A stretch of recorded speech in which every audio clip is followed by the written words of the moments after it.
Now, first question arises here, what is the function of isolator and what is the requirement of isolator in microwave components and devices? Why do we use isolators in waveguides or any microwave component?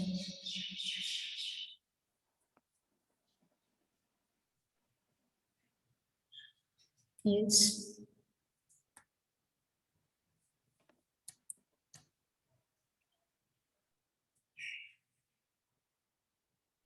Ma'am, to provide the isolations. Provide the isolation. Isolation in terms of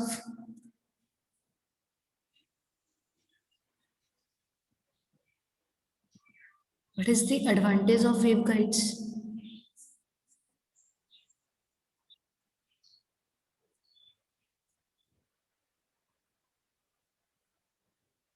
Yes.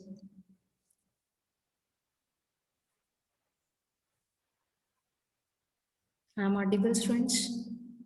Yes, ma'am. What are the advantages of waveguides?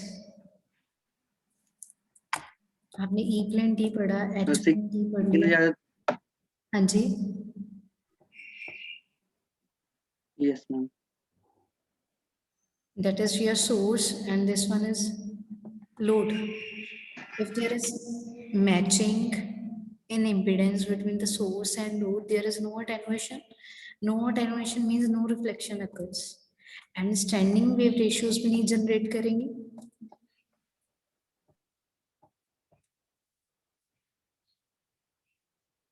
Then what is the purpose of isolator here? अगर कोई reflected waves आ रही हैं उसे absorb कर लेना। Yes और no? Isolate जो load पे जो इम्पीडेंस अगर मैच नहीं कर रही सोर्स के साथ, तो जो मेरा सिग्नल रिफ्लेक्ट हो रहा है उसमें आइसोलेशन ना हो, वो सिग्नल को एब्जॉर्ब कर लेगा। Now see here, isolator is again a two-port device, non-reciprocal lossy device. Non-reciprocal we have already discussed कि हमने दो circularly polarized wave अगर ली हुई हैं, one is clockwise and second one is anti-clockwise. Both will react differently in terms of characteristics. दोनों की characteristics different होंगी. That is called Faraday rotation. वो भी हमने discuss किया हुआ before this. Now in this isolator, it's a two-port device which provides maximum attenuation when there is a transmission from port 1 to port 2. But there is minimum attenuation or approximately zero when there is a transmission from port 1 to port 2. You can read these 2 points. When the wave propagates from port 1 to port 2, there is no attenuation, minimum attenuation. And from port 2 to port 1, attenuation is infinity. Infinity means maximum attenuation. That's why we use isolators. What is the requirement of isolator? जब हमारी source और load की impedance match ना कर रही हो, उस time पे हम आइसोलेटर यूज करते हैं कि जो सिग्नल है वो आइसोलेट कर दे reflected waves, does not approach to the generator और सोर्स साइड, उस साइड रिफ्लेक्टेड वेव्स ना जाए. And that is a scattering matrix of isolator. It's a 2x2 matrix S11, S12, S21 and S22. S11, S22 0 होगा because it's perfectly matched. S11 and S12. और जब हम signal send कर रहे हैं from port 1 to port 2, there is no attenuation, minimum attenuation. That's why it's also 0 because there is no reflection. Scattering matrix क्या बताता है reflections? And then S21, 21 means maximum attenuation there, तो ये 1 है. Is that clear? What is scattering matrix of isolator? Yes, ma'am. Now next is, see here, one is your microwave source and second is load. अब जब हम microwave generators की बात कर रहे हैं, Then what is the output? Output is in terms of amplitude and frequency. Yes. If there is no matching between source and load, what will happen? There is a significantly change in the frequency and amplitude at the output side. तो जो आप signal send करोगे और जो output पे receive होगा उसमें कुछ चेंज होगा इन टर्म्स ऑफ फ्रीक्वेंसी और amplitude. Yes, ma'am. Why? Due to the mismatching problem. Yes. That's why जो आउटपुट पे आ रहा है reflection occurs from load side. But these reflected waves should not be allowed. होनी नहीं चाहिए. Minimum जितनी ज्यादा रिफ्लेक्शन अकर करेगी उतनी ज्यादा स्टैंडिंग वेव रेशियोज भी इंक्रीज होंगी.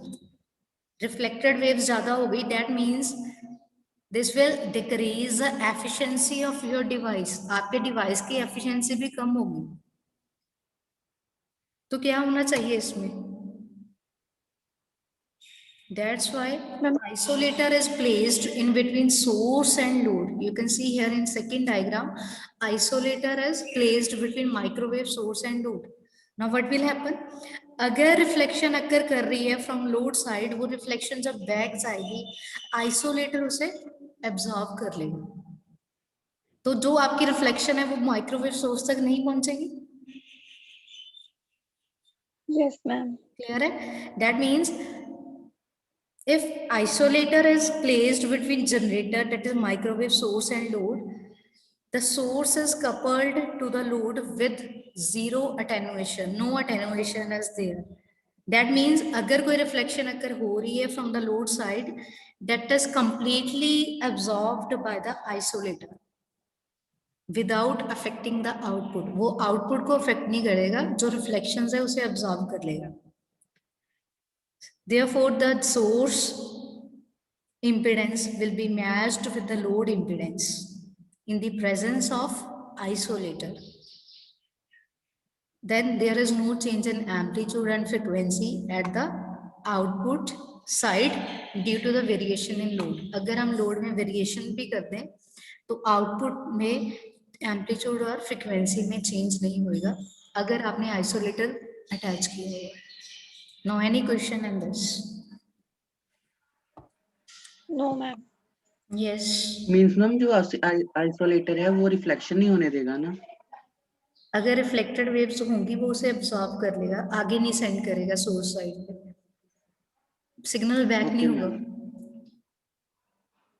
बैक प्रोपेगेशन जो होती है वो नहीं होगी. Any other question? Clear ma'am. Clear है. Now next is the construction of isolator. Last lecture में हमने गायरेटर पढ़ा था. This is isolator. Now see here, वहां पे भी ट्विस्ट लगा हुआ था. Yes, ma'am. 90 डिग्री ट्विस्ट था. फेराइट रोड थी, वो भी 90 डिग्री की ट्विस्ट पे थी. Yes. ठीक है. Yes ma'am. अब ये ट्रांजिशन क्यों यूज करते हैं? यस.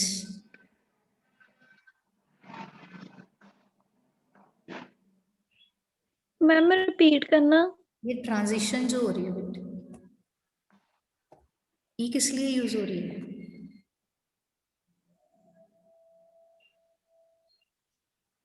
मैम सिग्नल को चेंज करने के लिए, सिग्नल को उसकी डायरेक्शन. यस आपने रेक्टेंगुलर को सर्कुलर ट्रांजिशन में चेंज करना या सर्कुलर को रेक्टेंगुलर में चेंज करना. That's why we use transition. ठीक है. अब इसमें 90 डिग्री ट्विस्ट है, 90 डिग्री फेराइट रोड है. Now see in isolator. Yes. First two resistive cards are there. Yes ma'am. ये यस मैम. 45 डिग्री का ट्विस्ट है. अब यहाँ पे जो फेराइट रोड है वो भी क्या है? 45 डिग्री. और क्या डिफरेंस है? See in gyrator.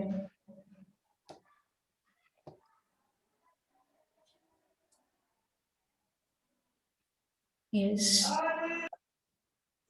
There is no resistive card. Yes ma'am. अब रेजिस्टिव कार्ड क्या काम करेगा? That absorb the reflected waves. उसने सिग्नल जो बैक ma'am. सिग्नल हो रहा है, रिफ्लेक्शन हो रही है, उसे एब्सॉर्ब करेगा. Is that clear? Yes ma'am. Yes ma'am. Gyrator में ऐसा नहीं था. गायरेटर क्या करता था? जस्ट 180 डिग्री का फेज शिफ्ट देता था जब हम सिग्नल सेंड करते थे 1 से 2 पे। जब 2 से 1 से करते थे तो कितनी डिग्री फेज शिफ्ट थी? 0 डिग्री। Okay, Yes, ma'am. अब देखो यहाँ पे क्या है। Yes, ma'am. हाँ जी, that is similar to gyrator, only the difference is that there is a 45-degree twist and ferrite rod is also 45-degree, and there are two resistive cards. And what is the purpose of resistive card here? जो first resistive card है वो कैसे लगा हुआ है, देखो यहाँ पे 2 केसेस बनेंगे। Observe it.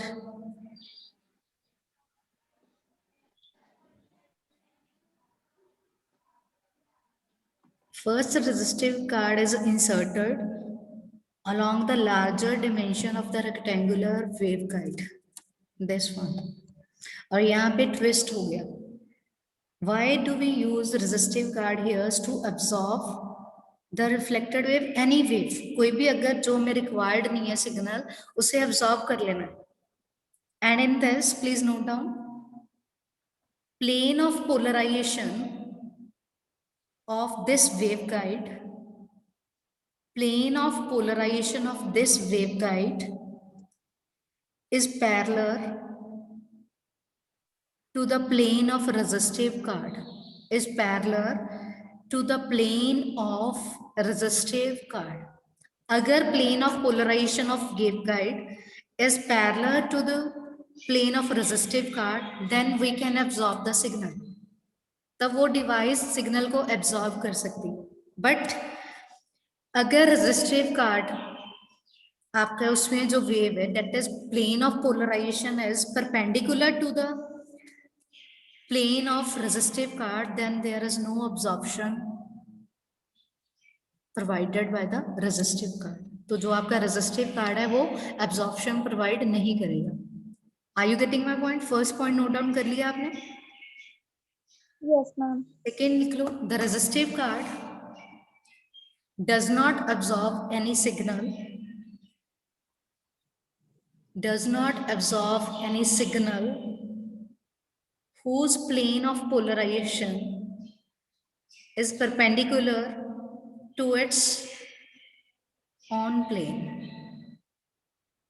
perpendicular to the plane of resistive card, perpendicular to the plane of resistive card.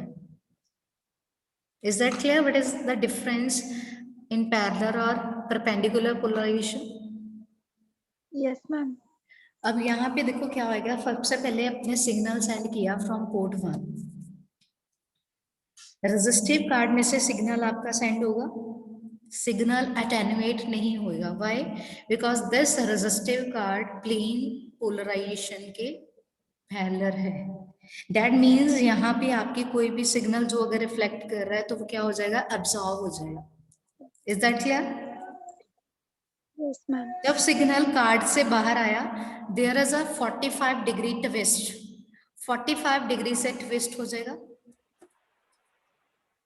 Yes, ma'am. उसके बाद क्या हो रहा है? And this twist is in anti clockwise direction, ये एंटी क्लॉकवाइज डायरेक्शन होगा। Now next is your ferrite road, clockwise direction में है तो ये सिग्नल ऐसे हो गया 45 डिग्री। Yes, ma'am. क्लियर है? एंड जब ये सिग्नल इस फेराइट रोड से बाहर आएगा फिर कहां पे जा रहा है? Again in this resistive card. अब this resistive card is perpendicular to the plane of polarisation of waveguide, that means there is no absorption, जो सिग्नल हमारा यहाँ से आया वो यहाँ से बाहर चला जाएगा। Is that clear? Yes, ma'am. ये था कि जब हम पोर्ट 1 से 2 पे सिग्नल सेंड करते हैं देयर इज नो अटेन्युएशन, तो उस अटेन्युएशन के लिए हमने यहाँ पे रेजिस्टिव कार्ड पैरेलल में लगाया हुआ है, parallel to the plane of polarisation of the waveguide. अब जब सिग्नल Yes. 2 से सेंड करेंगे अब क्या होगा? अब सिग्नल हमने 2 से सेंड करना है और यहाँ पे 1 पे आएगा सिग्नल, क्या होगा? यस, सबसे पहले वो किससे पास करेगा? हाँ जी मैम रेजिस्टिव कार्ड से पास Resistive करेगा, cards. वो पैरेलल होगा। वो पैरेलल है, दैट मीन्स सिग्नल सीधा आपका आगे सेंड हो गया, then it's rotated by in clockwise direction by 45 degree because ferrite rod provides 45 degree Yes, ma'am. And it's in clockwise direction, तो सिग्नल यहाँ तक सेम रहा। जब फेराइट रोड से गया ये सिग्नल आ गया, Yes. क्लियर है। आफ्टर दिस ट्विस्ट है 45 डिग्री ट्विस्ट, तो सिग्नल ऐसे सेंड होगा Yes, ma'am. आगे। उसके बाद क्या हुआ, नाउ Ma'am, अगेन फिर resistive का R plane of polarization is parallel to the plane of resistive card, that means आपकी जो वेव है वो completely absorbed हो जाएगी। absorb कौन करेगा, resistive card। yes मैम यहाँ पर भी wait, मैम पैरेलल होगा यहाँ पर या परपेंडिकुलर? ये वाला पैरेलल है, दिस वन इज परपेंडिकुलर, ये ऐसे है, ये आपकी वेव गाइड जा रही है, उसके ऊपर मैंने परपेंडिकुलर ही रेजिस्टिव कार्ड लगाया, ये पैरेलल है टू द वेव गाइड। यहाँ पे ट्विस्ट इसलिए ही लगा है, that is your first is your transition and then twist. अब ये पैरेलल है तो that means signal will be absorbed by this resistive card. Yes, ma'am. That means what is the power or output at port 1, that is 0। Yes. क्यों, क्योंकि power तो dissipate हो गई। तभी हम बोलते हैं जब 2 से 1 सेंड करते हैं तो सिग्नल मैक्सिमम अटेन्युएशन प्रोवाइड करेगा, दैट इज द वर्किंग और ऑपरेशन ऑफ आइसोलेटर। क्लियर है। Yes, ma'am. तो सबसे पहले आपको इन दोनों में कंपैरिजन पता होना चाहिए, गायरेटर में कितने डिग्री का ट्विस्ट है, गायरेटर में 90, इसमें 45 का। सेकेंड, इसमें 2 रेजिस्टिव कार्ड यूज करते हैं for the absorption of the signal. अब उन दोनों रेजिस्टिव कार्ड में भी डिफरेंस है, one is parallel and second one is perpendicular. जब परपेंडिकुलर है तब कोई सिग्नल अब्जॉर्ब नहीं होगा, तब भी सिग्नल हमारा 2 से आगे सेंड हुआ था। क्लियर है। Yes, ma'am. Any other question. No, ma'am. आपने लैब में देखा हुआ isolator. Yes, ma'am. Okay, now third one, microwave devices, which again makes use of Faraday rotation. Circulator, it's a 4-port device. अब इसमें देखो क्या हो रहा है, that is a circular symmetry, port 1 is only coupled with 2, not with 3 and 4. Clear है। Similarly port 2 is, yes, Coupled with port 3. port 3, that is only connected with port 3, not with 2 and 4 and 1. 3 Yes, is ma'am. connected with 4, not with 1 and 2. A 4 is connected with 1, not with 2 and 3. Circularly only. Clear है? Yes, ma'am. Now also there is no restriction on the number of ports. यहाँ पे मैंने 4 use किए हैं, आप इससे ज्यादा भी यूज कर सकते हैं, but most commonly used one is 4-port circulator. Please note down this point.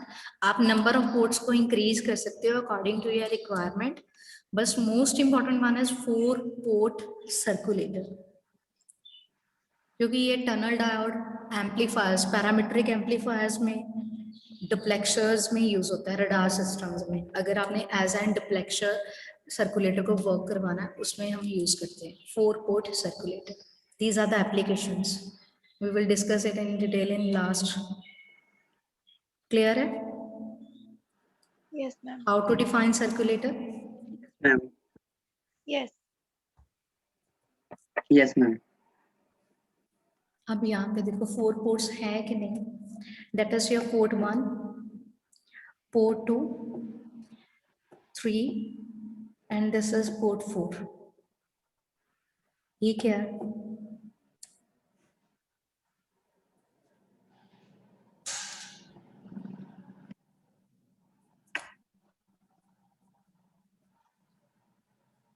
Yes. Ma'am, Audible? twist है ये? ये ट्विस्ट है No, ma'am. और क्या? मैम इसका नाम भूल गया।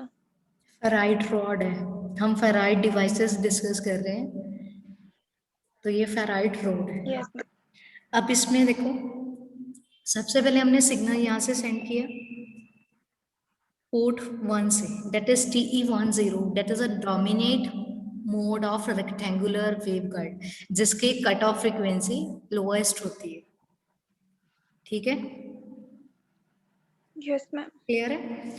यहाँ पे मैम ये टेपरिंग दैट इज ग्रेजुअली इस वेवगाइड को ट्विस्ट किया है, ये क्या करेगा, ट्रांजिशन की तरह यूज किया, कन्वर्ट रेक्टेंगुलर टू सर्कुलर, और रेक्टेंगुलर को सर्कुलर में कन्वर्ट करेगा, इसके बाद जो सिग्नल सेंड होगा वो सर्कुलर में सेंड होगा आपके पास, क्लियर है। यहां तक सिग्नल आ गया। अब भी हमने बात करी थी, दिस इज योर पोर्ट 1, ये पोर्ट 2 है, पोर्ट 3 एंड ये आपका पोर्ट 4 है। अब जो पोर्ट 1 वाला सिग्नल है वो कहाँ पे सेंड होगा, पोर्ट 2 के पास। पे होना चाहिए, not with 3 and 4। Yes ma'am अब जब Yes, यहाँ ma'am. सिग्नल आया, पोर्ट 3 अफेक्ट नहीं करेगा, व्हाई? मैम क्योंकि पोर्ट 1 और पोर्ट 2 के साथ ही कपल्ड है। हियर ये क्या लगाया मैंने यहाँ पे, एक वेवगाइड के ऊपर कट लगा दिया, तो हमने ई प्लेन टी बनाई है, yes ma'am. But in this electric field जो कट लगाया वो सिग्निफिकेंट नहीं है, और इसे रोटेट भी कर सकते हैं 45 डिग्री के साथ। तो ये वाला जो पोर्ट 3 है, यहाँ पे कोई सिग्नल नहीं सेंड होएगा, इट रिमेन्स अनअफेक्टेड, यहाँ पे कोई आउटपुट नहीं आएगी, सिग्नल आगे चला गया आपका, यहाँ पे जाके 45 डिग्री फेराइट के साथ क्लॉकवाइज होगा कि एंटी क्लॉकवाइज होगा, टेल मी। मैम क्लॉकवाइज होगा। क्लॉकवाइज ही होगा मैम। क्लॉकवाइज, क्लियर है। 45 डिग्री के साथ वो क्लॉकवाइज रोटेट कर जाएगा। अगेन यहाँ पे पोर्ट 4 है, अगेन रिमेन अनअफेक्टेड, क्यों? Port 1 is not coupled with 4 and 3, it's only connected with 2. Yes ma'am. Finally your signal out from port 2. Yes ma'am ma'am port 4 पर भी हमने वेवगाइड लगाई है। हाँ जी, ओके क्लियर है। Ma'am. Yes. That is your ma'am इससे circulator. Affect नहीं होगा पोर्ट 4 पे? हाँ जी,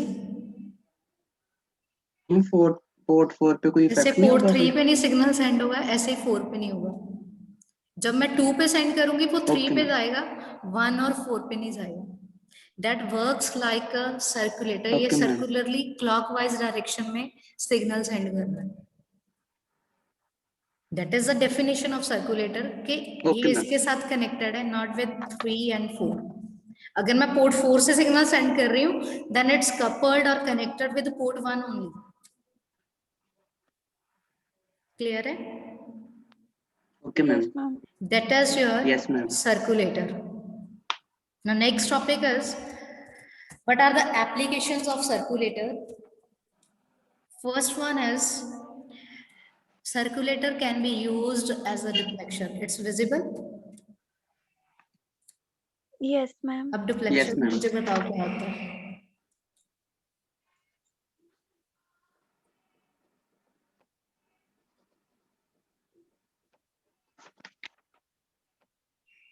मैम जो ट्रांसमीटर और रिसीवर की तरह दोनों की तरह एक्ट कर जाए। दोनों की तरह एक्ट कर रहा है। अब यहाँ पे देखो क्या है, इट्स अ 4 पोर्ट डिवाइस। हमने यही बोला था, application of 4 port circulator is can be used as a diplexer in radar systems, parametric amplifiers में, टनल डायोड्स में यूज कर ma'am. सकते हैं। तो ये एज ए डिप्लेक्सर है। अब यहाँ पे क्या क्या है, port 1 is your radar transmitter, port 2 is antenna, port 3 is radar receiver, port 4 is matched termination, that is load. अब ये कैसे वर्क करेगा, how does it work? Okay, ma'am. Circularly ma'am. हाँ जी, सबसे पहले ट्रांसमीटर एंटीना को सिग्नल सेंड करेगा, yes ma'am. Yes, ma'am. इसने सिग्नल रिसीव करना है, यस और नो? यस। एंटीना पे जब सिग्नल पहुंच गया, Yes, that ma'am. Is 2 port, 2 तो 3 के साथ कपल्ड है, कनेक्टेड है, दैट मींस रडार रिसीवर इससे सिग्नल रिसीव कर सकता है कि नहीं? Yes, ma'am. But your radar कर सकता है, transmitter ma'am. is isolated from this receiver. Clear है? That means you can transmit or receive, transmission भी कर सकते हो, reception भी कर सकते हो सिग्नल. Is that clear? ये दोनों आपस में कनेक्टेड नहीं है. Yes, ma'am. बट यहाँ से सिग्नल सेंड किया, बट 2 ने 3 के साथ कपल्ड है, तो एंटीना से आप रडार रिसीवर सिग्नल रिसीव कर सकते हैं. Yes, ma'am. क्लियर है? That is your load device. अब जो सिग्नल सेंड किया उस वो जो रिसीव कर रहे हो वो मैच्ड हो रही है कि नहीं है? लोड जो है मैच्ड है, मिसमैचिंग तो नहीं है. So most important application of a circulator as a duplexer. Done. Yes, ma'am. Next one is, Done, ma'am. अब इसमें कितने पोर्ट्स हैं? 3 port circulators. 3 port circulator as a tunnel diode use कर रहे हैं यहाँ पे. Input, output, matched load. तो ये एक टनल डायोड की तरह यूज हो रहा है. क्या होगा इसमें? यस, पैरामीट्रिक एम्पलीफायर भी यूज कर सकते हो यहाँ पे. क्लियर है? टनल डायोड में सबसे पहले आप यहाँ input Yes, signal ma'am. Provide कर रहे हो, वो इस डायरेक्शन एंटी क्लॉकवाइज जा रहा है, ये भी. तो आप एम्पलीफायर, टनल डायोड का मेन पर्पस क्या है? सिग्नल को एम्पलीफाई करके लेना. डायोड किस डायरेक्शन में वर्क करेगा? Negative resistance effect. Is that clear? Yes, ma'am. Yes, ma'am. That is another application. और कहाँ यूज कर सकते हैं? लो पावर डिवाइसेस में, जहाँ पे आपने लो पावर हैंडल करनी होगी, वहां पे भी सर्कुलेटर यूज कर सकते हैं. So these are the 3 ferrite ma'am इसका पॉइंट डिवाइसेस. कैसे बनेगा? हाँ जी, मैम इसका पॉइंट कैसे बनेगा? से इट इज यूज्ड एज. यहाँ पे 3 पोर्ट सर्कुलेटर, 2 3 पोर्ट सर्कुलेटर लिए हुए हैं, उनको कनेक्ट कर दिया to make it an as a tunnel diode. Third application बोल रहे हो आप? Okay ma'am. Yes, third one application बोल रहे हो.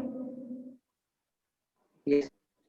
Can be used as a low power devices. Low power devices में यूज कर सकते हैं. तो ये 3 आपकी थी ferrite devices which make use of Faraday rotation. First one is gyrator. Gyrator में क्या था? पाई रेडियंस की शिफ्ट थी जब आप सिग्नल सेंड करते थे from port 1 to port 2. But there is 0 degree phase shift और no phase shift from port 1 to port 2 to port 1 transmission. और ये इसकी कंस्ट्रक्शन और ऑपरेशन था. Next is isolator that provides minimum attenuation when there is a transmission from port 1 to port 2, but maximum attenuation from port 2 to 1. तो signal आपका power output 0 आ रही थी, वो हमने यहाँ से ऑपरेशन में देखा कैसे हो रहा. And third one is circulator. Any doubt in this? No, ma'am. No, ma'am. Next topic is phase shifter. Phase shifter क्यों यूज कर रहे हैं? मैम फेस को शिफ्ट करने के लिए. फेज को शिफ्ट करने के लिए. ओके. सपोज हम कोई वेव गाइड यूज कर रहे हैं, जैसे हमने सर्कुलेटर्स में ही पढ़ा, ये था सर्कुलेटर. अब अगर मुझे पोर्ट 1 को पोर्ट 3 तक सिग्नल को सेंड करना है, तो अगर यहाँ पे हम फेज शिफ्ट यूज कर लें, then it's possible to send a signal from port 1 to port 3. According to requirement आप अपनी फेज शिफ्ट को चेंज कर सकते हो. Yes. So many applications Yes, required ma'am.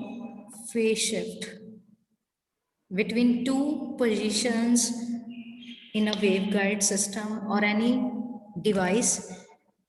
Phase shift may be a fixed or variable. So it's a 2-port device which produces a variable shift in phase of the incoming microwave signal. Another definition is, you can note down, a device designed to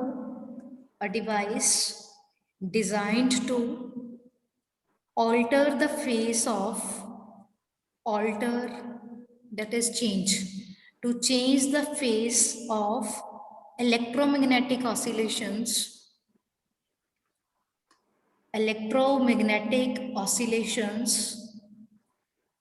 at the output of a microwave transmission line with respect to the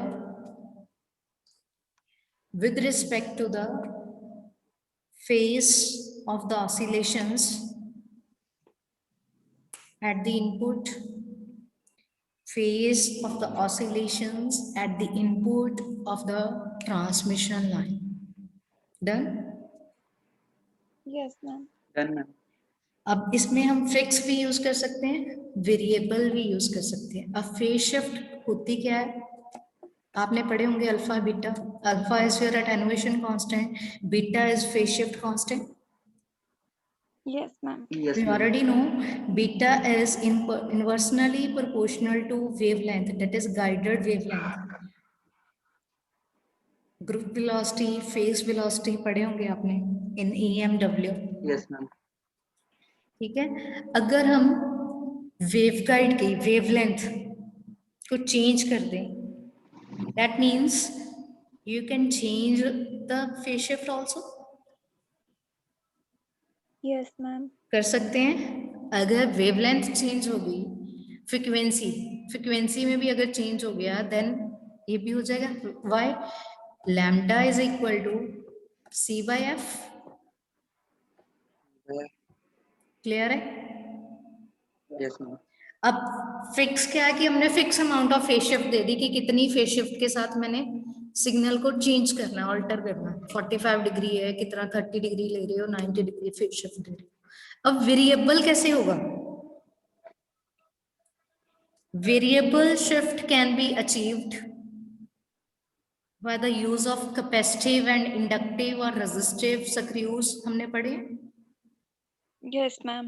SS tuners. Yes, ma'am. And third one is RSS, IRIS ES, ये भी same as screws की तरह होती है, SS tuners और post की तरह। इसमें क्या है, अगर आपकी जो वेवलेंथ है वो लेस देन है लैम्डा जी बाय 4, वो कैपेसिटिव की तरह वर्क करेगा। अगर इक्वल है तो वो रेजिस्टिव की तरह है, अगर ग्रेटर है तो वो इंडक्टिव की तरह वर्क करेगा। सिमिलरली अगर हम with the help of capacitive और इंडक्टिव पोस्ट एरिसेस या स्क्रूज को यूज कर लें in the wave guide, and second is by inserting a dielectric slab, rods use कर लें, dielectric rods across the diameter of a rectangular or circular waveguide. Diameter की अगर बात करेंगे तो circular waveguide.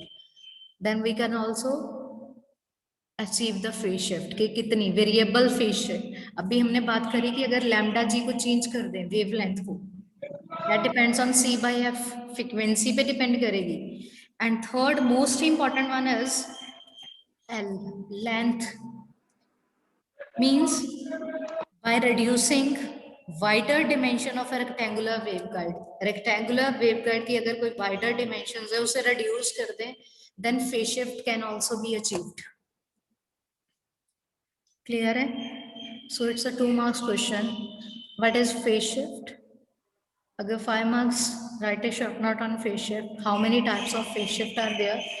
अगर आप नेट पे देखोगे, there are 2 types, adjustable and non adjustable भी होती है। Clear है? Yes, ma'am. Yes, ma'am.